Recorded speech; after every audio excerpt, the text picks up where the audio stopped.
First opportunity ఎలా వచ్చింది sir? ఏ ఏజ్లో వచ్చింది, ఎలా వచ్చింది? ఏజ్ వాజ్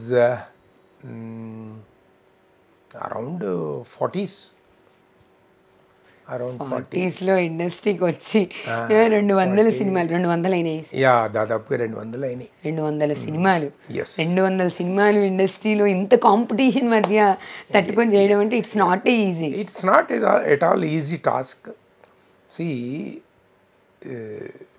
ఒకసారి ఇట్లాగే అన్నారు, who is your godfather అని ఒక ఇంటర్వ్యూలో. So I said my tongue is my godfather. Exactly. So అట్లా మనం మంచిగుంటే మన పక్క వాళ్ళే మనకు చెప్తారండి వేషాలు. మనం అందరితో మంచిగా ఉండాలి. అంటిల్ అన్లెస్ నీ పర్సనల్ ఇగో ఎవరన్నా హర్ట్ చేసినప్పుడు we have to make counter.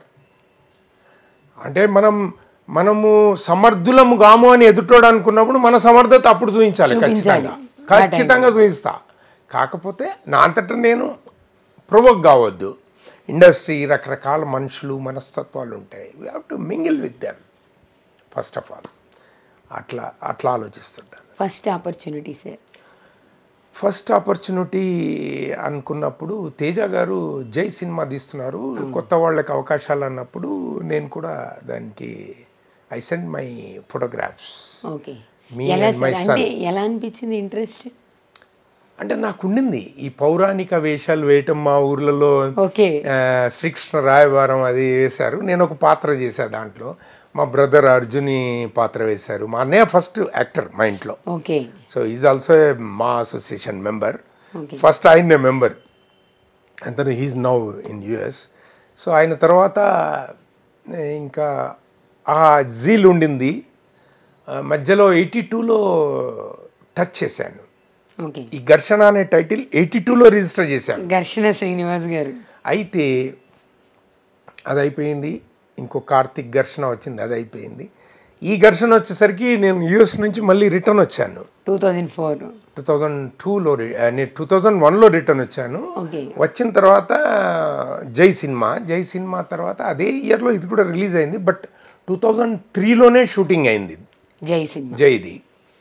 So అప్పుడు ఎండ్లో ఇది కూడా వచ్చింది ఘర్షణ. రెండు రిలీజ్ అదే సేమ్ ఇయర్లో అయినట్టుంది, ఆల్మోస్ట్ ఒక 3 నెలల తేడాతో డిఫరెన్స్ మధ్య. సో అట్లా ఆపర్చునిటీ, అందులో లక్షల ఫొటోస్ వచ్చినాయి ఆయనకు. అప్పుడు ఆ టైంలో చాలా పీక్ లో ఉన్నాడు. సో కొత్తదనం కోసం తేజ అన్నట్టుండే, కేర్ ఆఫ్ తేజ అన్నట్టు. కొత్త వాళ్ళందరూ తేజ గారు ఎప్పుడు పిలుస్తారా అని ఎదురు చూసే టైం. మాది కూడా ఏదో చిన్న వేషానికే పిలిచారు, నన్ను కూడా పెద్ద వేషానికి ఏం పిలవలే. But I utilize that opportunity.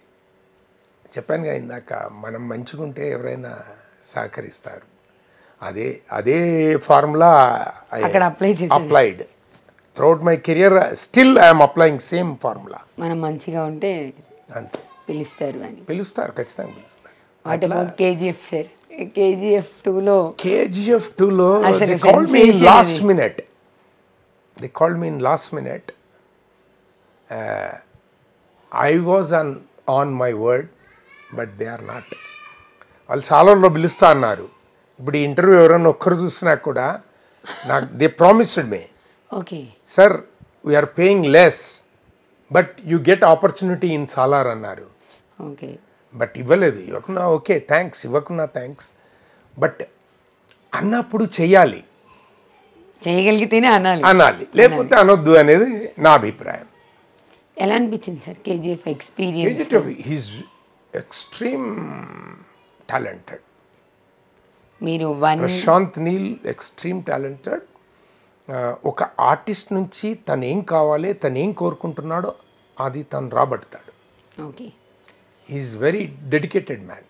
I saw him while working. Is keen about all the things. ఇది అట్మాస్ఫియరే కదా, ఇలా ఉంటే అయిపోతుంది కదా అనేది ఉండదు. అదైనా కూడా నీట్గా రావాలి. అందుకే ఆయన సక్సెస్ వచ్చింది. Is great director. అంటే మొత్తం ఇండస్ట్రీనే ఒక ఊపేసిన సినిమా కదా, అన్ని లాంగ్వేజెస్ సినిమా.